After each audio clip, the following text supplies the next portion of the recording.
Bonjour à tous et bienvenue dans cette nouvelle chronique littéraire. J'espère que vous allez bien, j'espère que vous apprécierez. Ce soir, je vais vous parler une fois de plus de trois romans que j'ai beaucoup aimés. Je vais vous les présenter dès maintenant. Dans un premier temps, on aura Ravage de Barjavel, qui est un sacré bouquin de science-fiction. C'est français en plus, Cocorico.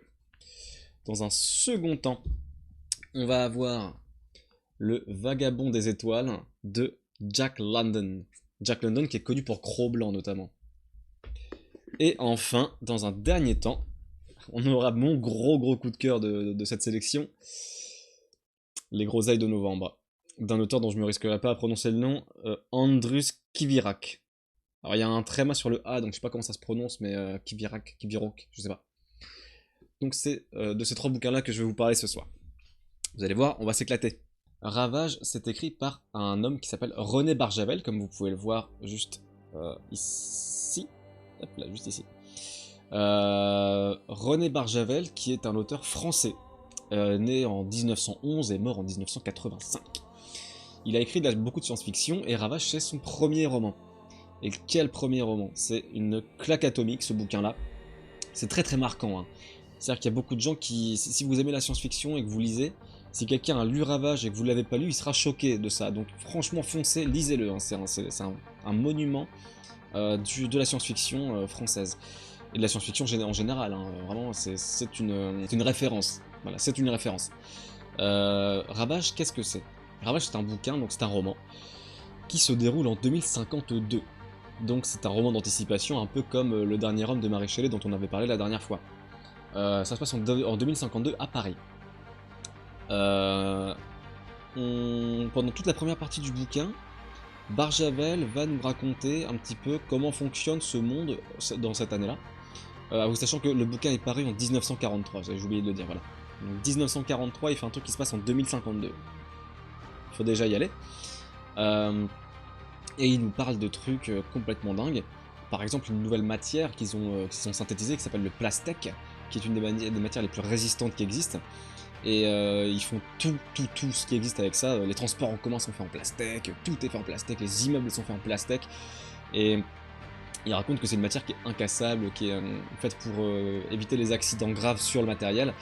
Et il y a une anecdote un peu rigolote dans le bouquin, qui est racontée dans le bouquin, où un train en plastique avait déraillé et s'était jeté dans des buildings et tout, avait traversé une ville entière. Et les occupants des wagons avaient été carbonisés, atomisés complètement, mais les wagons n'avaient rien. Et l'entreprise de ferroviaire avait dit bah, c'est quand même pas notre faute si le contenu est moins résistant que le contenant. Voilà. Bon, c'est des trucs qui sont racontés dans le bouquin au début. Et on sent que voilà, tout est à fond dans la technologie, tout fonctionne à l'électricité. Pareil, il n'y a plus d'agriculture. Tous les légumes, tous les fruits poussent dans des usines. À la chaîne, comme ça pousse. Et donc on ne sait plus faire de l'agriculture. Il y a encore quelques endroits en France où, dans le milieu, là, loin des villes, où on fait encore tout manuellement, mais c'est de plus en plus rare. Et donc voilà, on vit dans ce climat un petit peu donc futuriste, où tout est automatisé. Pareil, on ne fait plus d'élevage, donc on ne tue plus les animaux. On a une espèce comment dire, dans les restaurants en fait, il y a ce qu'on appelle la viande mère. C'est-à-dire qu'il y a une espèce de viande synthétique qui est dans la cave et qui va produire du bœuf en continu pour les clients. Et du coup c'est économique et puis ça permet de plus maltraiter les animaux et tout. Voilà. C'est un roman qui est assez complexe parce que Barjavel nous dresse un portrait du futur qui n'est pas si dystopique que ça. Parce que parfois il y a des bonnes choses en fait. Je veux dire, techniquement là il n'y a rien de grave qui s'est passé. Enfin, il n'est pas en train de nous dire oui, comme dans 1984, tous les hommes se font manipuler par le gouvernement, machin. Il n'est pas en train de nous raconter ça vraiment, Barjavel. Il est en train de nous raconter l'évolution logique. C'est-à-dire l'évolution de la technologie. Lui, il a écrit ça à une époque où déjà on commençait à accélérer un petit peu le mouvement, hein. C'est sorti en 43, donc on commençait déjà tranquillement à avancer. S'il avait vu tout ce qu'on a fait depuis, je pense qu'il aurait pété un plomb. Et donc voilà, lui, il nous dépeint pas un portrait péjoratif ou pas complètement péjoratif en fait de ce que serait pour lui le futur de l'humanité. Lui il est pas en train de dire notre technologie va nous tuer, c'est pas vraiment ce qu'il nous dit quand il nous raconte le futur comme il l'imagine, en gros. Et puis il a des idées complètement loufoques, on sent qu'en fait il avait pensé à des choses, il s'est dit vas-y je vais mettre ça dedans parce que c'est rigolo, tu vois. Par exemple, donc comme je vous ai dit, il n'y a plus d'agriculture, il n'y a plus d'élevage, tout est fait en plastique, tout fonctionne à l'électricité, à l'énergie atomique, et pareil, on n'enterre plus les morts, il n'y a plus de sépulture, il n'y a plus d'incinération. Au début on se dit mais comment ça René Barjavel, qu'est-ce que tu nous racontes? Et il explique qu'en gros, chez les gens, il y a des espèces de vitrines remplies de formol ou d'un matériau comme ça, et réfrigérées à l'électricité, dans lesquelles il y a les corps des gens de la famille, en fait, des anciennes générations. Et qui sont bien habillés et tout, qui ont parfois des expressions, et il y a des gens dont le métier c'est de prendre soin de ces gens-là, donc ils sont décédés. Hein. Et au début on se dit, bon, l'auteur s'est tapé un délire, bon pourquoi pas, c'est assez rigolo, tu vois. Mais en fait il réfléchit un petit peu aux conséquences que ça aurait en fait. Donc par exemple il te dit, bon admettons, t'es un connard, admettons t'es une mauvaise personne, t'es un mec abusif qui serait propice à battre ses enfants, à insulter sa femme, voilà, des choses comme ça. T'es à table, t'as envie de lever le poing de lever la main sur ta femme, et là tu vois tous tes ancêtres qui te regardent, et bah tu le fais pas. Donc il dit qu'en fait ça a du bon, parce que ça évite aux gens d'être mauvais avec leur famille, ça évite aux gens de tromper leur conjoint, parce que, en tout cas chez eux, parce qu'il y a toute la famille derrière qui les juge, en tout cas ils sont morts, hein, mais ils ont l'impression d'être jugés par l'intégralité de leur descendance, enfin de leur ascendance, pardon. Et voilà, et pareil, genre parfois t'as des comment dire, Barjavel t'explique tout ça.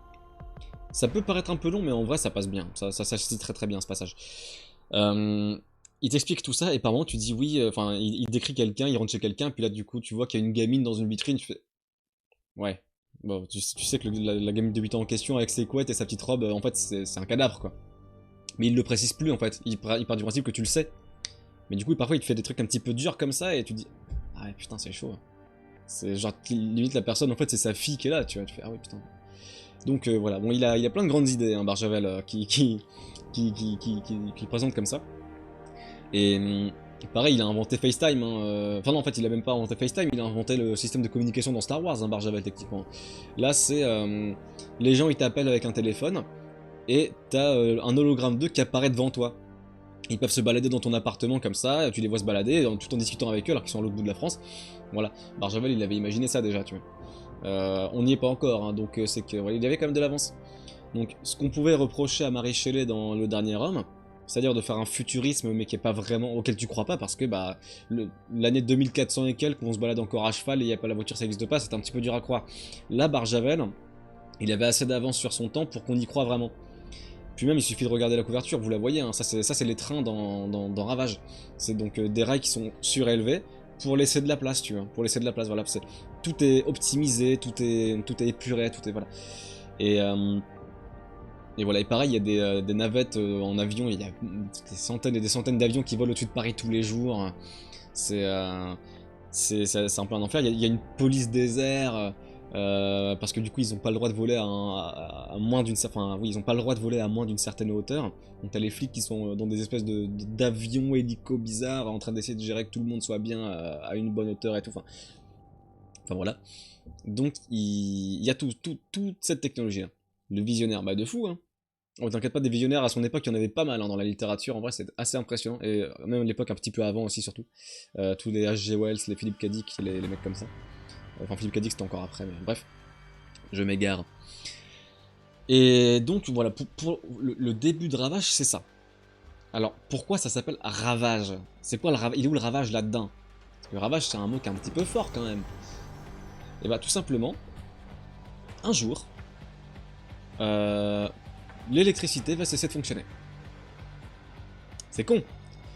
C'est-à-dire qu'un soir, voilà, les gens sont devant leur poste de télé, tranquille, il y en a qui bossent, il y a les avions dans le ciel, il y a les cadavres dans les vitrines, et tout ce qui fonctionne à l'électricité cesse de fonctionner. Les batteries se déchargent instantanément, tout se décharge, plus rien ne fonctionne. Et donc, on se dit au début, bah, c'est un peu emmerdant, quand est-ce que ça va revenir? Sauf que voilà, le principe même de Ravage, c'est que ça ne revient pas, en fait. Tout simplement. L'électricité cesse d'exister. Et tu vois même en plus, quand tu te poses des questions en disant non mais c'est pas logique parce que même nous on a de l'électricité dans le corps, donc pourquoi est-ce que toute l'électricité part mais nous on continue d'exister, tu vois? bah eux ils paniquent aussi parce qu'ils se posent cette même question en fait dans le bouquin. Donc on a des réponses, je vais pas vous les apporter, mais s'il faut le lire, hein. Mais voilà, donc les personnages se posent des questions. À chaque fois que toi tu te dis non c'est pas logique parce que si, parce que si, parce que ça, le bouquin se pose les mêmes questions que toi en fait. Donc du coup tu finis par le croire le bouquin. Et pareil si vous regardez bien la couverture, vous voyez le truc le plus terrible qui se passe dans Ravage dès le début, dès le moment où l'électricité se coupe net, les avions tombent du ciel. Voilà. Il y a une pluie d'avions qui tombent dans Paris. Ça se passe dans Paris du coup le bouquin. Et c'est complètement... c'est affolant. Mais c'est tellement bien écrit, c'est tellement bien raconté. Et comment dire, c'est ça qui est très étonnant, c'est qu'il n'a pas présenté une dystopie qui s'effondre. Il a présenté un monde qui s'effondre, tout simplement. Je veux dire, généralement, quand un auteur écrit une dystopie, c'est la dystopie qui gagne. J'ai regardé 1984, regardez Le Meilleur des Mondes. La dystopie, c'est un combat impossible. Dans Ravage, c'est bien plus compliqué que ça. C'est l'humanité qui perd à son propre jeu, mais en même temps, elle avait aucune raison d'agir différemment en fait. L'humanité ne s'est pas perdue dans Ravage. Elle s'est pas perdue avant le cataclysme. C'est le cataclysme qui a perdu l'humanité. En fait, c'est juste montrer à quel point tout ne tient qu'à un fil. Là, il y a un truc qui a cessé de fonctionner, l'humanité a été complètement apocalypsée, quoi. C'est un mot qui n'existe pas, hein, mais on se comprend. Et c'est ça le délire de Ravage. Et donc c'est en plusieurs parties, hein, donc disons que le cataclysme arrive vers les pages 90. Hein. Donc il se passe quand même pas mal de choses avant. Parce que là, je vous ai parlé des situations globales de Ravage, mais il y a un personnage principal, enfin, il y en a même 2/3, qui sont très intéressants, très différents et tout, dont on les voit évoluer dans ce truc-là. Et on voit en fait déjà l'impact de la technologie sur eux dans leur vie. Et ensuite, le cataclysme arrive, et puis après, ils vont devoir se balader là-dedans. Et c'est donc, voilà, c'est pas un roman qui raconte juste une société, c'est un roman qui parle de personnages dans une société fictive, dans un Paris futuriste. Donc voilà. Et je vais pas vous raconter plus loin que ça, parce que c'est vraiment la situation initiale, qui est une grosse situation initiale vénère quand même. Hein. Mais je vais me contenter de vous raconter ça pour Ravage. Mais juste sachez que c'est un bouquin qui vaut le coup. Lisez-le jusqu'à la fin si vous le lisez. Parce que quand les gens parlent de Ravage, quand les gens mentionnent Ravage, c'est pour la fin. C'est pour ce qui se passe à la fin, parce qu'il y a un truc à la fin qui est... qui te met vraiment une balle dans la tête, quoi. Genre, ça te met vraiment une claque quand tu le lis. Et rien que pour ça, ouais, franchement, ça vaut le coup de le lire jusqu'au bout, celui-là. Et puis de toute façon, il se lit très facilement. Il est pas compliqué à lire. Il peut parfois y avoir quelques petites longueurs. Je l'admets. Surtout dans les descriptions, en fait. C'est surtout la première partie. Après, ça s'accélère vachement. Une fois que le cataclysme arrive, ça s'accélère très très vite. Mais c'est vrai que quand il décrit la société, donc il faut savoir que tout ce qu'il décrit, c'est important, en fait. Parce qu'on pourrait dire, oui, non, c'est bon, on a compris. Mais tout ce qu'il décrit est important. Pareil, le fait de savoir qu'il y a des cadavres dans les vitrines chez les gens, bah, ils sont réfrigérés, ces cadavres. Sauf que s'il n'y a plus d'électricité, voilà, je vous laisse deviner la suite, quoi. Donc, quand toi tu te rends compte de ça en tant que lecteur, tu fais ouf, ah, ça va être chaud là.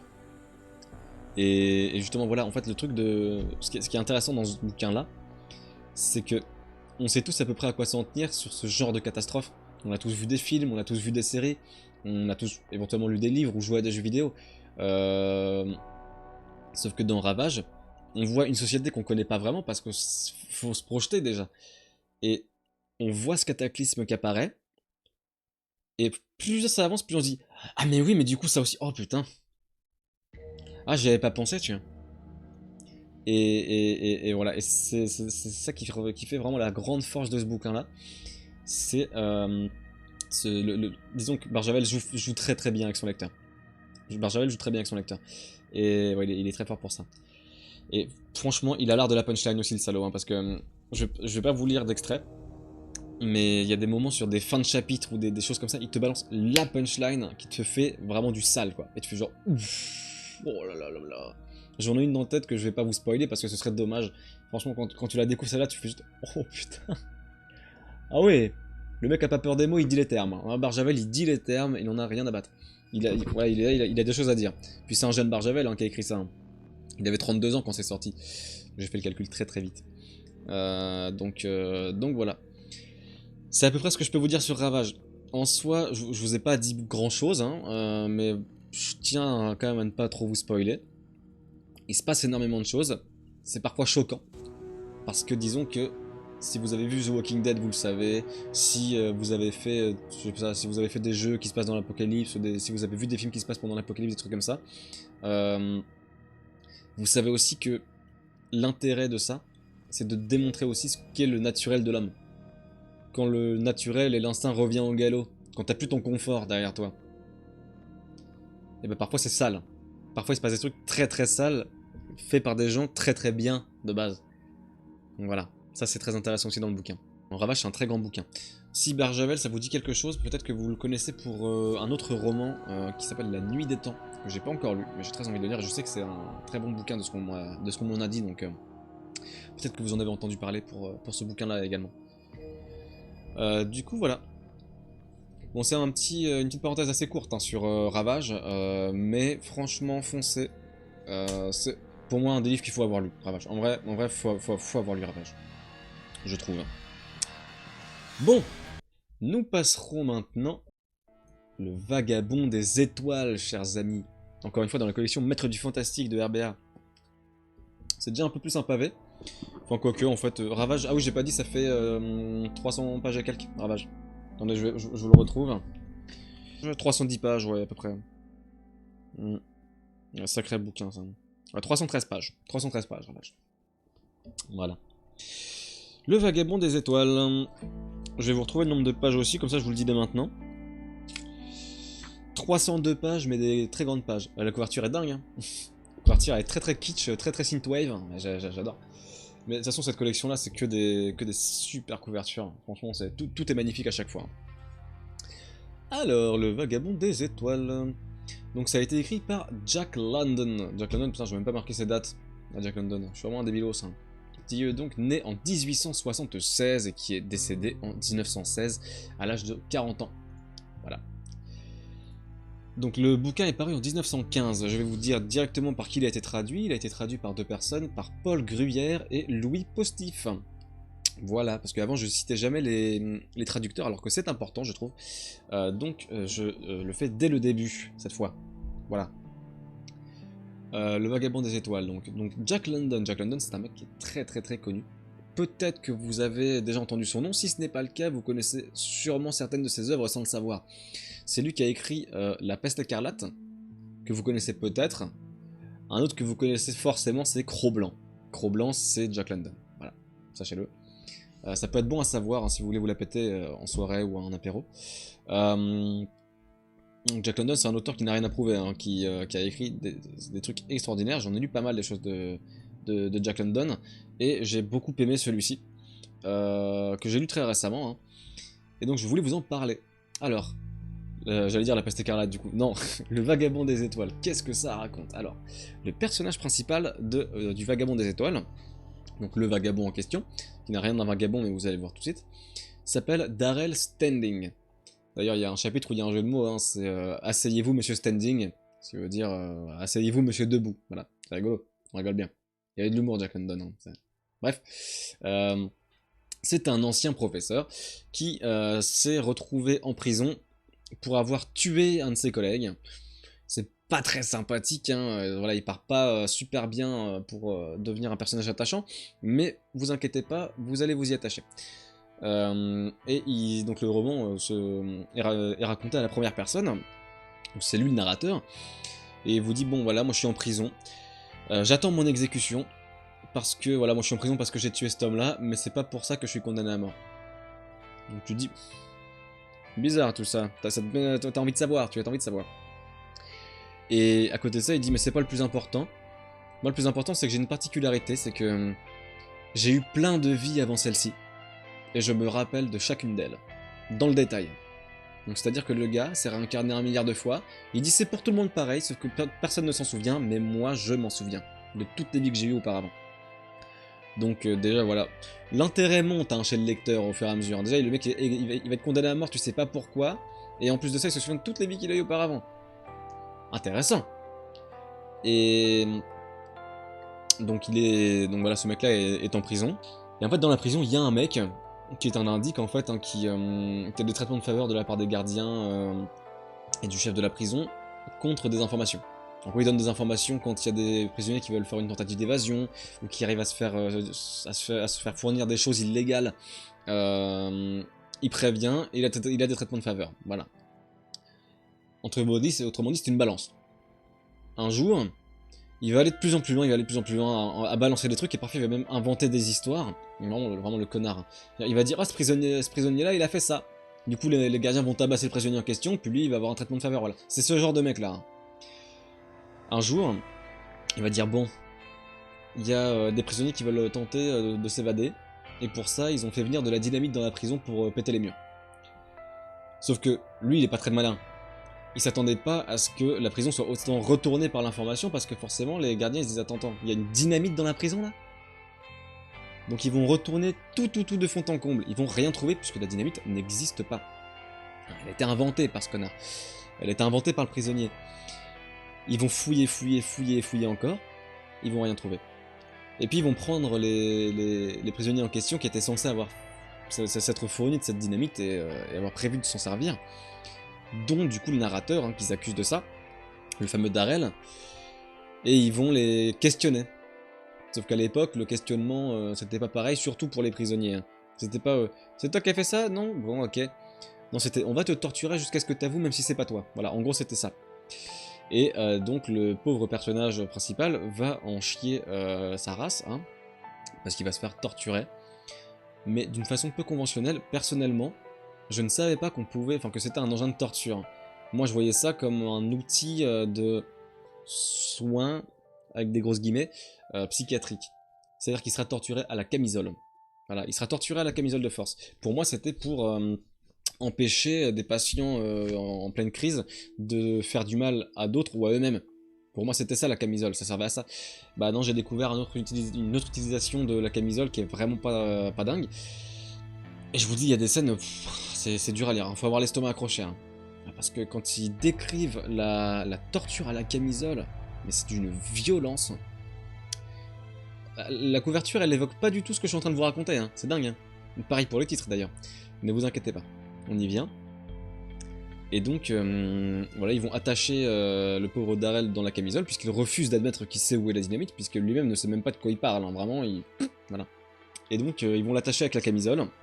Ils vont serrer encore jusqu'à ce qu'il puisse plus respirer. Et ils vont le jeter comme ça dans sa cellule et ils vont le laisser là. Jusqu'à ce qu'il craque en fait. Et lui il est en train de hurler de douleur, il a les articulations complètement démontées, enfin...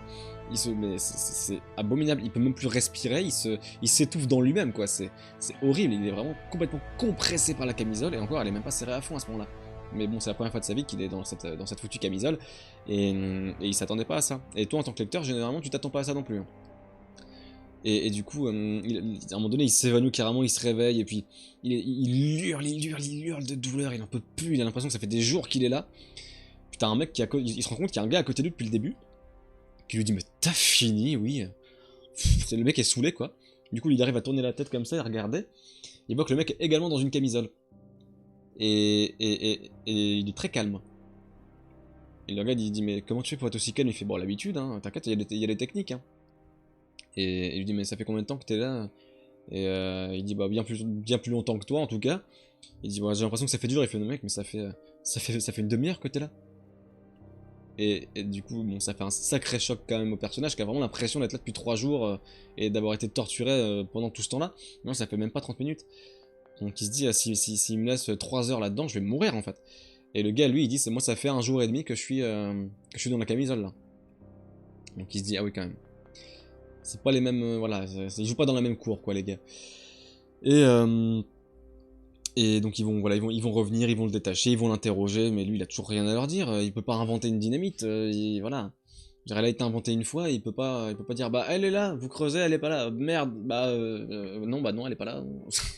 Un peu compliqué quoi. Et il va se faire 2 camarades dans sa prison. Morel et Oppenheimer, il s'appelle comme ça. Je l'ai même pas noté, hein. 2 têtes, hein, impressionnant. Et donc Morel et Oppenheimer, et en fait c'est juste que il va être dans sa cellule tout seul, c'est un peu rigolo, il va se rendre compte qu'il entend des fois des trucs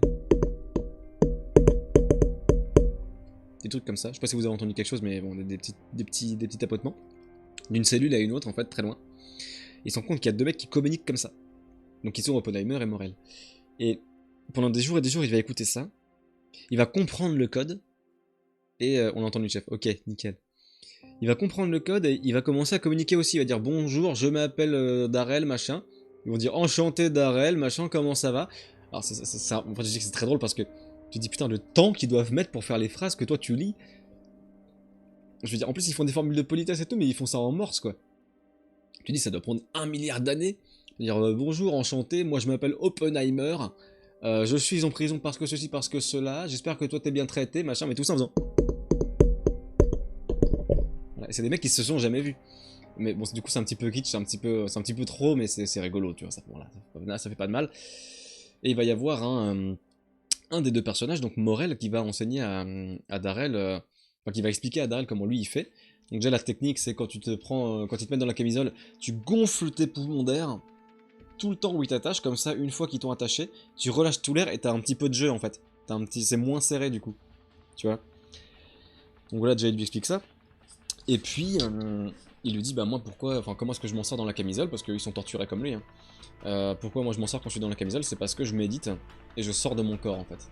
Donc si vous vous êtes déjà intéressé au voyage astral ou à ces choses-là, la décorporation et tout, et bah c'est ce qui se passe dans le Vagabond des étoiles en fait. Donc lui, quand il va être dans sa camisole, il va se concentrer, il va s'échapper de son propre corps et il va revivre les vies précédentes qu'il a eues. Parce que comme il expliquait au début, il se souvient de chacune des vies qu'il a eues. Donc voilà, il va revivre tout ça, et il va nous le raconter. Voilà, il va nous raconter tout ce qu'il a vu. Et du coup, il sent plus aucune douleur pendant ces moments-là, parce qu'il n'est plus lui-même en fait. Il est un viking d'il y a quelques centaines d'années, il est un mec qui se bat contre des mormons, voilà. Et il est plein de petits personnages comme ça, à un moment donné il est un enfant, et en fait, là on peut faire un parallèle par exemple avec Landor, dont je vous ai déjà parlé, où en soi Landor ça raconte une histoire, mais c'est également un prétexte pour nous en raconter plein. C'est presque un recueil de nouvelles déguisé en fait.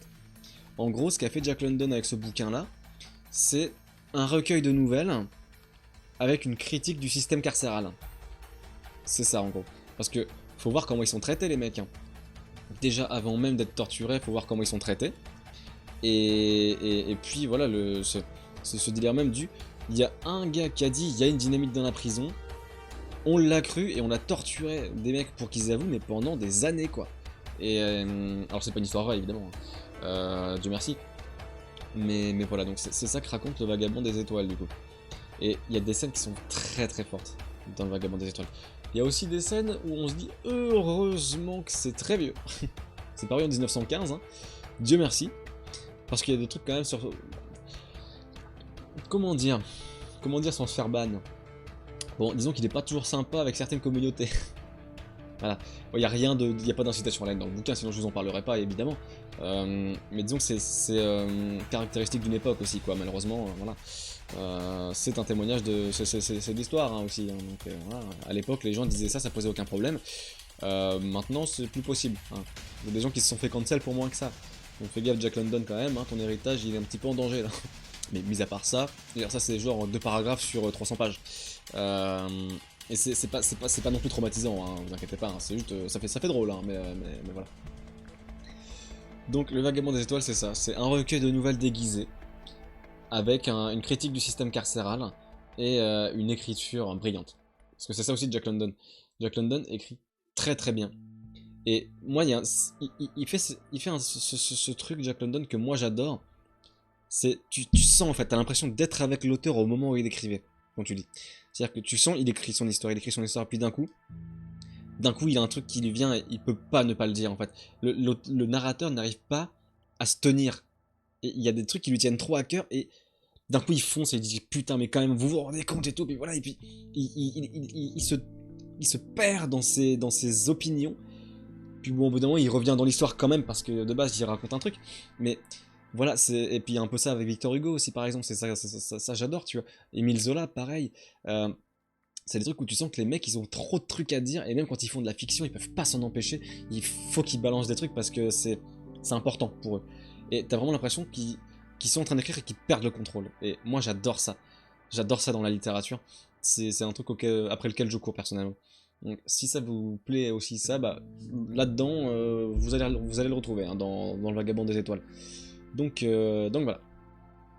C'est à peu près tout ce que je peux vous dire sur le Vagabond des étoiles de Jack London, qui je rappelle a écrit Cro-Blanc et La Peste écarlate notamment, il a écrit moult choses encore. L'Appel de la forêt aussi je crois, il y a un truc comme ça qu'il a écrit il me semble. Donc voilà, c'est un très très bon bouquin, c'est pas très très long, c'est très intéressant et très bien écrit. Voilà, hop, groseille de novembre, voilà, les groseilles, les fameuses groseilles. Ah, ce bouquin je suis très content de vous en parler. Hein. Un sacré morceau celui-là, Les Groseilles de Novembre, traduit par Antoine Chalvin. Donc, aux éditions Le Tripode, je crois que c'est la seule édition dans laquelle vous pouvez le trouver, il me semble. C'est un roman estonien, c'est pas banal. Donc de Andrus Kivirak. La particularité de ce roman, il est paru en 2000, en Estonie, mais il est paru en français qu'en 2014. Il n'a pas été traduit avant. Hein. Première traduction française 2014, et c'est celle-là. Donc voilà.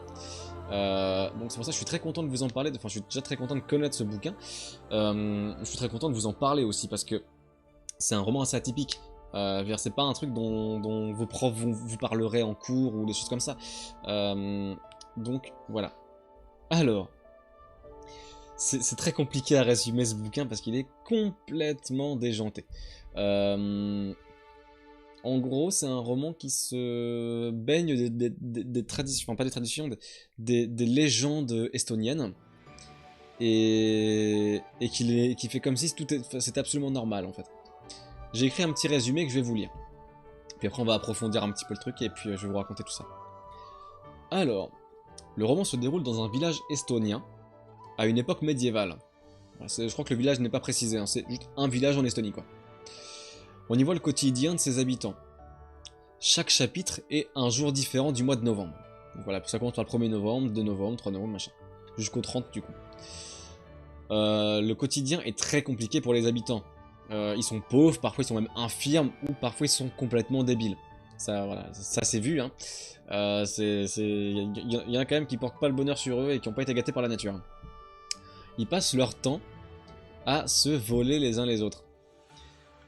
Ils sont pas trop rancuniers, il y en a quelques-uns quand même, mais bon, ils se volent les uns les autres. Ils disent, oh, tiens, lui il a de la bouffe, bah, tiens, bah, je vais lui voler de la bouffe, puis bah, je vais lui voler des fringues, puis, oh, puis machin, bah merde, il m'a volé ça, bon, c'est pas grave. Voilà, donc c'est un quotidien assez original. Et donc ils passent leur temps à se voler les uns les autres, grâce notamment à l'aide des krattes. Qu'est-ce que c'est un kratt? Alors sachez que tous les Estoniens qui existent savent ce que c'est qu'un kratt, c'est juste que nous, on connaît pas. Un kratt, c'est ce que vous voyez sur la couverture là-haut. Là. Ça, c'est un kratt. Du coup, d'ailleurs, voilà. Donc là, vous voyez... attendez. Vous voyez le kratt ici, mais en fait, ça continue derrière aussi. Voilà. Un kratt, c'est quoi? Un kratt, c'est une créature. En gros, quand t'es chez toi, tu prends des objets du quotidien, tu les assembles pour en faire un humanoïde chelou. Tu vas voir le diable à la croisée des chemins. Tu lui donnes 3 gouttes de ton sang et il donnera une âme à cette créature qui prendra vie et obéira au moindre de tes ordres. Et du coup, eux, ils se font un kratt, et ils disent au kratt, bah tiens, ramène-moi, prends ce sac, remplis-le d'or, et rapporte-le-moi. Donc le kratt, il s'en va, il remplit le sac d'or, et il te le rend. Et pareil, remplis-moi ça de bouffe, remplis-moi ça de vêtements, va faire ci, va faire ça, enfin voilà, ils peuvent tout faire. Va me ramener un mouton vivant. Voilà, il le fait, aucun problème. Sauf que, on se dit quand même, tout un village avec que des gens qui vendent leur âme au diable pour un kratt, c'est bizarre quand même. Mais c'est parce qu'il y a une bonne raison. Pourquoi ça s'appelle les groseilles de novembre? Bah, en fait, il y a un personnage qui s'appelle le Granger, qui est le soigneur du village, qui lui récolte des groseilles tous les ans, mais en quantité énorme. Et quand un habitant veut un kratt, il va voir le Granger. Il lui dit bah écoute, je vais aller voir le diable là sur la croisée des chemins. Il dit ok, n'en dis pas plus, et il lui file 3 groseilles. Et quand le diable arrive et lui dit au mec bon, bah donne-moi, signe de ton nom et donne-moi 3 gouttes de ton sang. Le mec il fait aucun problème, il signe son nom il prend les 3 groseilles, il les presse et hop, allez, 3 gouttes de groseille. Voilà, t'es content, c'est bien. Et le diable est content, le diable est très con. Ça fait pas vraiment passer le diable pour un demeuré dans ce bouquin, mais tout le monde se fout de sa gueule. Et en fait, ils se font des crâtes gratos comme ça. Et du coup, ils sont tous censés finir en enfer, mais en fait, ils ont juste berné le diable toute leur vie. C'est pour ça, avoir un crate, c'est censé être un truc voilà, faut le vouloir, quoi. Et les mecs, ils ont tous 1 milliard de crates, je veux dire, ils en ont tous un en permanence, en fait. Dès qu'il y en a un qui pète, bon, bah, ils en font un autre, ils retournent voir le diable. Bon, allez, 3 gouttes de groseille, hop là, voilà, c'est bon, c'est fini, tout va bien. Et il faut savoir qu'un crate, s'il est trop surchargé de travail, ou si tu lui proposes, enfin, si tu lui demandes de faire quelque chose d'impossible, il peut mourir, en fait. C'est-à-dire qu'il peut prendre feu tout seul. Et parfois, quand un crate commence à bugger un petit peu, à faire un peu de la merde, à plus être efficace ou des trucs comme ça, mais parfois t'as des mecs qui vont demander à leur crate de faire un truc impossible pour juste qu'ils prennent feu, qu'on en finisse et pour en faire un autre, quoi. Mais voilà. Et ce qui est terrible avec ce bouquin, c'est que il se passe des trucs par moments qui sont complètement hors du commun, qui sont complètement tarés. Et c'est écrit comme si c'était tout à fait normal, quoi. Mais ça mourir de rire. C'est le genre de bouquin, un peu comme Mamie Luger, où tu le lis, tu te marres, quoi. Il se passe des trucs dramatiques, mais c'est vraiment, vraiment très très drôle. En soi, j'ai pas beaucoup plus de choses que ça à vous dire sur ce bouquin-là, mais... Parce qu'en soi, tout est du spoil dans ce bouquin, et c'est dommage. Mais c'est extraordinaire. Tous les personnages sont attachants. Il y a des trucs un peu moins drôles, hein, quand même. Il y a des trucs un peu plus sérieux. Hein. C'est pas juste un bouquin, c'est pas un bouquin comique. C'est un bouquin dans lequel il y a des trucs rigolos, mais sur un fond assez tragique. Hein. C'est un fond où c'est des paysans qui essayent de survivre et qui s'en sortent pas, et voilà. Mais je veux dire, par exemple, quand t'as un mec qui va voir une sorcière, enfin la sorcière du village, en lui disant oui, est-ce que par le plus grand des hasards vous auriez pas un filtre d'amour? Et qui lui dit bon bah moi j'en ai pas sur moi, mais par contre tu peux en faire un toi-même, c'est pas compliqué, tu verras. Tu prends un peu de sueur et des poils de tes aisselles, de la merde, tu mélanges ça, tu donnes ça à l'être aimé, il le bouffe et il tombera amoureux de toi 100%. Mais l'auteur te raconte ça, mais normal quoi. Et y a aucun problème avec ça, c'est logique. Et toi tu dis ça, tu fais mais attends quoi? C'est ce genre de truc là. Ça a l'air d'être un bordel complet mais étonnamment attirant. Mais je veux dire, c'est extraordinaire. Hein. Au début, moi j'étais moyen chaud, tu vois, quand je voyais le truc, je me dis, ouais, ok. Je l'ai lu, mais c'est extraordinaire. Je l'ai fini hier, je l'ai lu en 2 jours. Je l'ai commencé, j'ai lu 30 pages le premier jour, et puis le lendemain j'ai fini. J'ai lu tout le reste. C'est trop bien. Puis il y a plein de bonnes idées, quoi. Parce que, disons, le simple fait que les crates, ce soit des trucs qui sont créés par l'homme, avec ce qu'ils ont sous la main, bah ça te donne un champ des possibles énorme en fait, parce que du coup tu peux pas savoir à quoi t'attendre la prochaine fois que tu verras un crate. Tu sais pas à quoi il va ressembler, tu sais pas comment il sera et tout, et c'est vachement intéressant je trouve. Et il y a des trucs assez poétiques dedans. Mais surtout les interactions entre les gens sont absolument extraordinaires. Je veux dire, ça commence avec un mec qui est le valet d'un agriculteur, d'un fermier. Et tu vois qu'il se tord de douleur dans la grange et tout, il hurle, mais il a mal, il a mal. Et il y a des gens qui viennent essayer de l'aider, tu vois, ils essaient de l'aider, puis il y a le granger qui finit par arriver et par essayer de l'aider, voilà, parce que c'est le soigneur du village, donc il va essayer de comprendre un peu ce qui lui est arrivé. Et il comprend en fait le pourquoi du comment ce mec est tordu tel un bretzel, hein, c'est écrit comme ça dans le bouquin. Pourquoi il est tordu tel un bretzel? Tout simplement parce que il est allé dans le château du baron à côté pour aller voler des trucs, normal. Et il a vu une espèce de barre blanche qui sentait bon. Alors il a croqué dedans, puis il l'a mangé. Et ce connard, il a bouffé un savon en fait. Mais c'est un savon de l'époque en plus, c'est bien robuste le machin quoi. Et le gars a juste littéralement bouffé un savon et du coup voilà, il en chie quoi. C'est pour ça que je vous dis, hein, il y en a, c'est pas les couteaux les plus affûtés du tiroir. Voilà, il y en a qui sont juste pauvres, il y en a qui sont juste infirmes, il y en a qui sont les deux, il y en a qui en plus de tout ça sont très bêtes. Et ils doivent s'en sortir là-dedans, tu vois. Et ça donne des situations mais extraordinaires. Et sur fond du coup de légende estonienne, parce que les Krath c'est une vraie légende estonienne hein, pour le coup. C'est un vrai délire, donc comme je vous disais, tous les Estoniens savent ce qu'est un Krath. Et c'est précisé dans le bouquin en fait, parce que quand il y a le mot Krath qui est utilisé pour la première fois, alors c'est écrit K-R-A-2-T. Quand le mot Krath est utilisé pour la première fois, tu as une annotation de bas de page qui t'explique ce qu'est un Krath, Et après, entre parenthèses, toutes les annotations de bas de page ont été faites par le traducteur. Parce que l'auteur d'origine n'a pas eu besoin d'expliquer ce que c'était tout ça. En Estonie, c'est basique en fait, tout le monde connaît ça. Voilà. J'en discutais avec quelqu'un qui a lu le bouquin, qui me disait, bah en fait c'est comme si nous, on mettait une annotation pour expliquer quel Père Noël en fait, genre tout le monde sait. Voilà pareil, les crâtes, tout le monde sait en Estonie ce que c'est qu'un crâte, tu vois. Donc voilà. Les groseilles de novembre, c'est un mois de novembre dans un village estonien au Moyen-Âge. Et vous serez pas déçus. Voilà.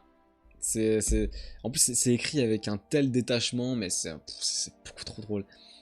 C'est trop dur de vous raconter des trucs parce que tout est extraordinaire en fait.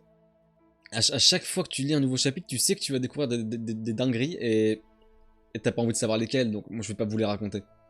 Je vais juste vous dire, franchement foncez.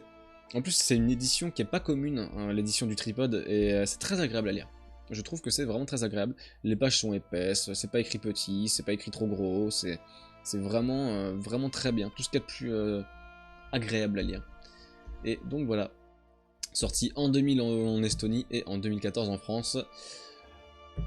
Les groseilles de novembre de Andrus Kivirak. J'espère que ça vous a donné envie de le lire, parce que franchement il vaut le coup. Et voilà, j'avais écrit, c'est une histoire complètement délirante, on se régale à chaque chapitre, tout est tellement inattendu, on est pris par surprise pendant 290 pages. Ouais, c'est... Pareil, moi j'avais pas envie qu'il se termine celui-là. Hein. J'en voulais plus, hein. Les personnages sont tous tarés là-dedans, c'est extraordinaire. Moi j'aime bien les personnages complètement tarés, les trucs super loufoques, moi le vin des morts de Romain Gary, moi c'est ma cam, hein. Ces trucs-là... Les trucs où tu peux jamais savoir à quoi t'attendre parce que rien n'a de sens et rien n'est choquant pour les autres personnages alors que toi, dès que tu vois un truc, tu fais attends, quoi? Mais les personnages, non, les personnages ils disent oui, normal. Y'a pas de problème. Et c'est très très efficace, je trouve, comme humour, ça donne des comiques de situation complètement pétés. Et c'est vraiment très très bien fait. Et en plus, l'écriture est vraiment cool, parfois même poétique. Donc voilà. Puis il y a une histoire d'amour en plus. Une terrible histoire d'amour dans ce bouquin. Donc il y a à boire et à manger, hein. Il y en a pour tous les goûts. Je vous ai dit, Ravage c'est un livre qu'il faut avoir lu, mais celui-là je vous le conseille encore plus en fait. Je vous conseille encore plus ce bouquin-là, parce qu'il est hyper atypique, et si vous le lisez, vous pourrez que le faire découvrir après, parce que les gens à qui vous en parlerez l'auront forcément pas lu. C'est pas connu du tout en France ça, alors que c'est un délire, hein. En Estonie ce bouquin-là est très connu là-bas, mais parce que l'auteur est très connu en fait. Et les gens disent que c'est le meilleur de cet auteur-là, en Estonie. Et en France, on a l'air d'être plutôt d'accord, donc tant mieux. Mais franchement, voilà, foncez. De toute façon, je sais que si vous voyez la couverture, là vous l'avez déjà retenu, hein, techniquement. Même si vous le savez pas, vous l'avez déjà retenu la couverture. Donc si vous le voyez passer un jour, foncez, achetez-le, lisez-le, empruntez-le, faites ce que vous voulez, mais procurez-vous ce bouquin. C'est de la balle. En tout cas, j'espère que cette chronique littéraire vous aura plu. J'espère que je vous aurai fait soit découvrir des bouquins, soit donner envie de lire les bouquins, soit les deux. Et je vous dis à la semaine prochaine pour la prochaine chronique. Je vous fais des bisous et je vous souhaite une bonne lecture